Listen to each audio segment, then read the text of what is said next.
En estos días de Navidad, de principio y fin de año, pues la situación en familia a veces se puede generar un poquito tensa cuando hay una separación, cuando hay pagos de pensiones que no se han hecho a tiempo, y lo que debería primar es que todos estemos en paz y tranquilidad. Pero ¿cómo lo logramos?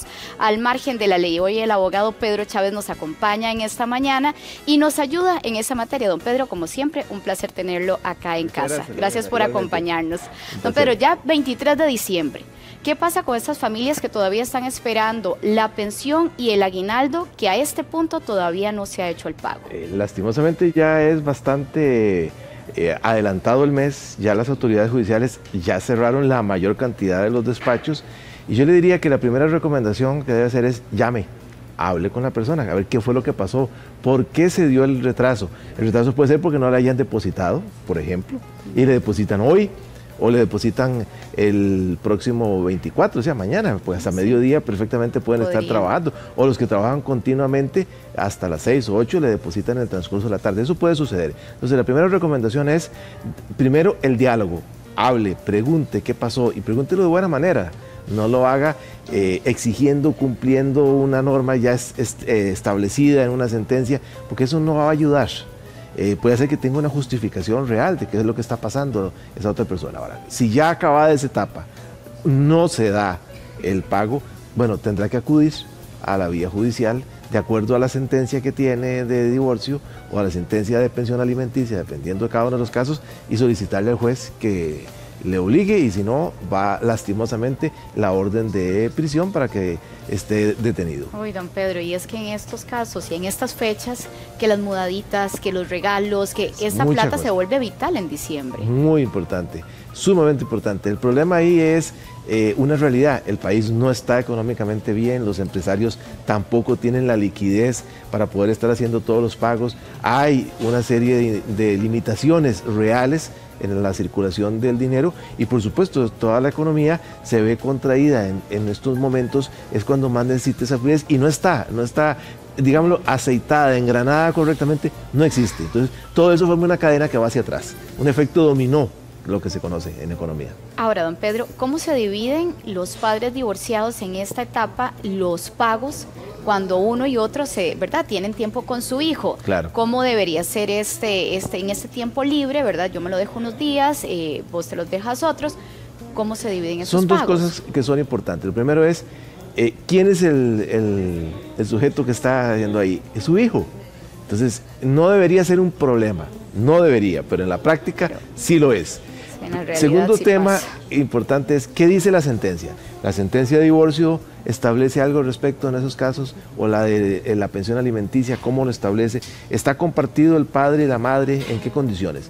Dependiendo de esas circunstancias, tenemos además un principio general: justicia, equidad, igualdad.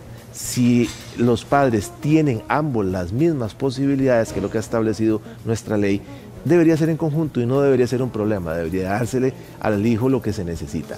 Pero también existen otras necesidades, puede ser que el padre o madre tenga otros hijos que atender. Entonces ahí hay un sentido común que nos dice, aquí no debemos de luchar, no debemos de sentir como si fuera una guerra, ¿quién va a ganar? Recuerden que hay un interés superior del menor en estos casos para que no vaya a sufrir, para que no se le cause daño, y eso es la mayor protección. Entonces los adultos tenemos la obligación, en estos casos todavía más los padres, de que esos niños que no pidieron venir al mundo, sino que fueron traídos, tengan una debida tranquilidad, más en este momento, más que se les dio un rompimiento de familia. Entonces es nuestra obligación, de ambos padres, no solo de uno, de los dos. De los dos. Los regalos, don Pedro. Sí. ¿Este rubro cubre parte de la pensión o es completamente aislado? ¿Cómo funciona? En el tema de los regalos hay sentencias, muy pocas, las he visto, pero sí la hay, en donde se establece que los regalos o no forman parte o sí forman parte. Pero la mayoría de las sentencias de pensión alimenticia o de divorcio, cuando llega esa parte de la pensión alimenticia, no dice lo de los regalos. Entonces, si no dice nada, no formaría parte. Para que pueda deducirse del monto de la pensión y no formar parte, tiene que estar en forma expresa indicado. Pero volvemos otra vez a lo mismo, son nuestros hijos.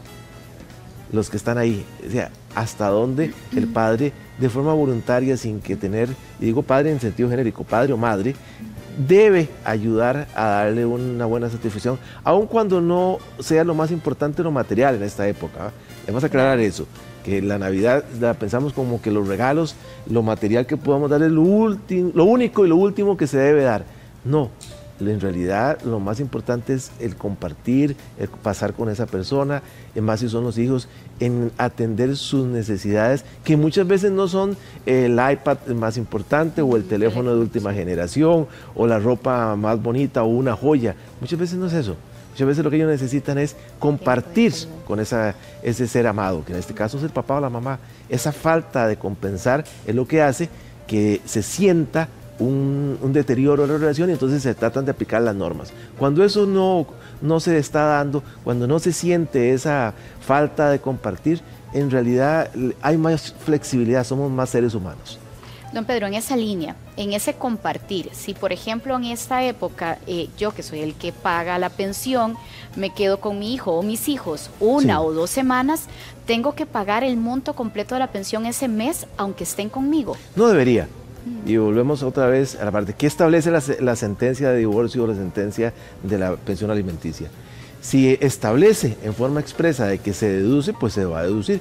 Y si no, le voy a decir sinceramente, hay que diferenciar dos, cuando es el hijo o cuando es el excónyuge. Hay sentencias que tienen montos que van para el excónyuge, sea hombre o sea mujer. Y en ese caso, cuando hay una sentencia que nos da hacia otro cónyuge, no podemos hacer deducciones en ese sentido. Solo la parte proporcional, digo, sí lo establece. Y de lo contrario, si no lo establece, mire, eso que está viviendo con su hijo es el tiempo más importante. Para todo lo demás existen otros motivos económicos, pero eso no se compra. Ese amor filial, esa relación de amistad, de cariño que se genera entre padre e hijo, una vez que se encuentra en ese momento de la ubicación de una cena, una salida, una semana que compartió dentro o fuera del país, toda esa vivencia no tiene precio. Don, pero ¿qué pasa cuando la dinámica familiar, por ejemplo, muchos ya están en vacaciones, otros nos toca trabajar, levantarnos temprano, pero hay incluso, podría decirse, una desconsideración por esa persona que está trabajando y la que está de vacaciones hace bulla a estas altas horas de la noche y no hay como, ¿verdad?, esa armonía que debería existir. Y genera un conflicto entre las personas que tienen que cumplir con su horario laboral. Lo correcto sería que antes de que se genere una situación de ese tipo, se converse. Cuando las personas están en una actitud tranquila, conversar es lo más importante y definir qué es lo más apropiado para esas circunstancias. En primer lugar, si los padres son hijos, también los que están en esa relación, o son otros familiares que no están dentro del núcleo familiar, pero que no son los más cercanos, por así llamarlos. Tenemos un primo, un sobrino, la nuera, el yerno, el suegro, la suegra. Y uno pasar los días de vacaciones y está alterando el tema. Sí. Entonces, hay que conversarlo y tratar de definir las reglas. Mire, a partir de tal hora, yo necesito un poco de silencio, no me pongan tan duro esto porque yo estoy trabajando durante toda la noche, vengo a dormir durante el día y en la noche siguiente yo tengo que estar despierto, activo, descansado para poder cumplir. Entonces, eso es la mínima regla de convivencia en sociedad que se debe dar. Pero si eso falla, que es lo que muchas veces ocurre, lastimosamente tendrá que intervenir la fuerza pública. O sea, en este caso, la policía municipal es la que encargada de hacer esas circunstancias, se llama, y el ruido es uno de los temas que se discute si se trata de analizar, porque hay una convivencia social, puede haber si hay una situación incómoda de agresión psicológica, agresión incluso física por lo sonoro, altos decibeles, altas horas de la noche, todo eso implica que en un momento determinado sea posible que la autoridad tenga que intervenir, que no debería ser, pero a veces queda esa como última instancia acudir a la policía. Ahora, ¿qué pasa? Y aquí se suma el alcohol. Lastimosamente hay un incremento del consumo de alcohol, claro, y esto puede afectar sin duda a la familia y a todo su entorno, ¿verdad? Tratar de definir esas reglas es importante, estando sobrio las personas. cuando no hay licor de por medio. O sea, si por ejemplo a las 9, 10 de la mañana están todos, o es un fin de semana y todavía no hay problema por licor, háblenlo, definan, mire, ¿qué vamos a hacer? ¿Hasta dónde se va a tomar? ¿En qué condiciones? Vean que hay menores de edad, están estas circunstancias para las personas adultos mayores, que muchas veces son también perjudicados, que tienen una protección especial del Estado. Definir las reglas en sociedad es lo más importante, saber a qué atenernos y como seres civilizados tratar de que se lleven a cabo.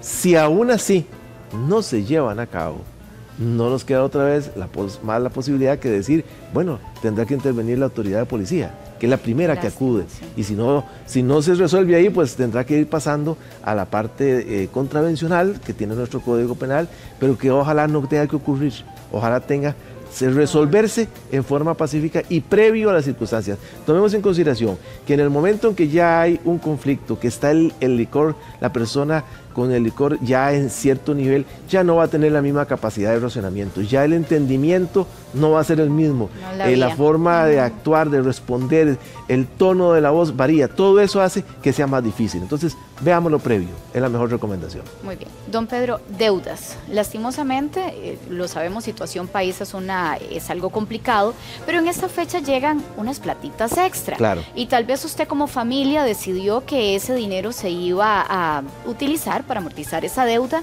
pero y la persona que lo tomó o que le llegó decide pegarse la fiesta y hacer otro tipo de usos con él. Sí. ¿Cómo resolvemos esto legalmente? Tenemos varias situaciones posibles.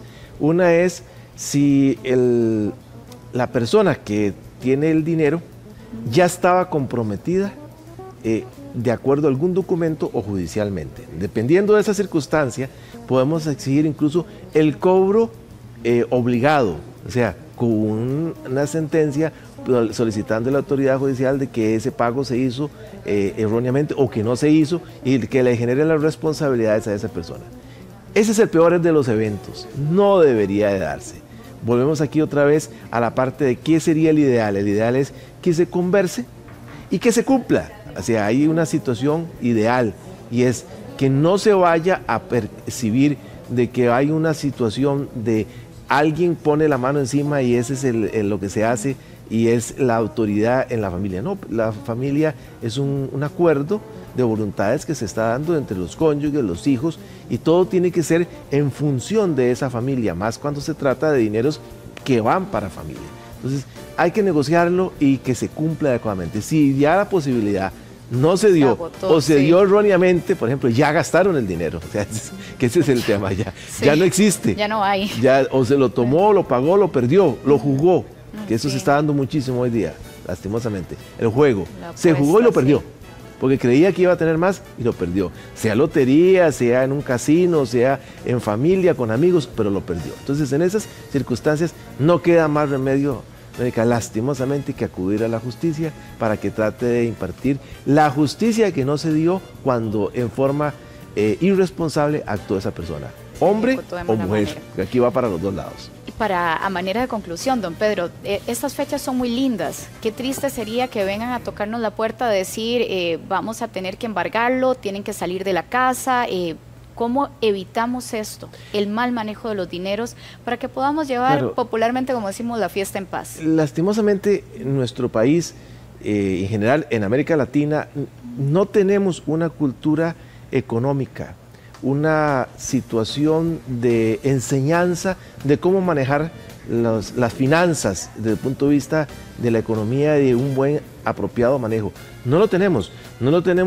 Esa educación financiera no existe ni en la escuela, no existe en el colegio, no existe en las universidades. Además, salimos con profesionales que no saben cómo administrar el dinero que se gana. Por eso lo votan muchas veces, o lo votamos, en forma no, como le dijera, no porque hemos querido votarlo, es porque a veces no sabemos tomar las decisiones económicas costarricenses. En nuestro país, la educación necesita tener esa educación financiera desde el inicio, desde el niño, para que aprenda el ahorro, pero no solo el ahorro, cómo manejo ese dinero que he ahorrado. Porque si usted lo puede ahorrar muy bien, pero ha llegado el momento, no sabe cómo invertirlo, lo perdió. Tiene que saber, además del ahorro y del trabajo, es cómo voy a invertir. No hay programas, esos programas deben de darse. Y yo creo que es una responsabilidad conjunta de país cuando vemos crisis económicas como la que estamos pasando, aunque otros digan que no estamos en crisis, sí lo estamos, esa es una realidad, es precisamente cuando tenemos que retomar estos temas, analizarlos y decir, bueno, ¿cómo vamos a contribuir? Desde los medios de los centros educativos hasta los medios de comunicación colectiva, que sean responsables. Las agencias de publicidad tienen una gran responsabilidad. ¿Qué transmito y cómo hago? Y también lo tiene en un momento determinado todos los hogares, cómo administramos a lo interno nuestras finanzas y cómo transmitimos eso a nuestros hijos. La mejor recomendación, hay que prepararnos. Existen muchas formas, aun cuando nuestra educación no lo dé, podemos hacerlo, es superación personal. Perfecto. Don Pedro, como siempre, un placer tenerlo Igualmente, acá en nuestra muchas casa y que nos ayude con esta materia. Les deseamos a todos nuestros televidentes una muy feliz Navidad. Igualmente para usted, don Pedro. Gracias. Muchas gracias. Pati.